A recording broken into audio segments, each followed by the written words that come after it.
मोदी जी मुल्क के मुलजिमों को मटिया मेट करने की मुहिम के साथ मजबूती के साथ आगे बढ़ रहे हैं और मोदी जी के जो मुल्क के मुलजिमों को मटिया मेट करने की मुहिम है उसके साथ मेरा मुल्क है। मुल्क और मुल्क के साथ पूरे हर समाज का व्यक्ति एक स्वर से खड़ा हुआ है और वो चाहता है कि इन जालिमों के जुर्म और जुल्म को ज़मींदोज़ किया जाए।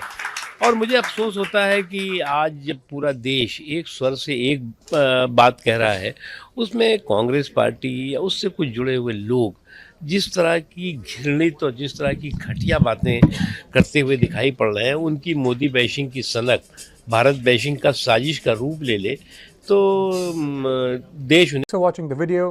If you like it, please press the like button, share your views in the comment section, and please subscribe to India News TV for more such updates.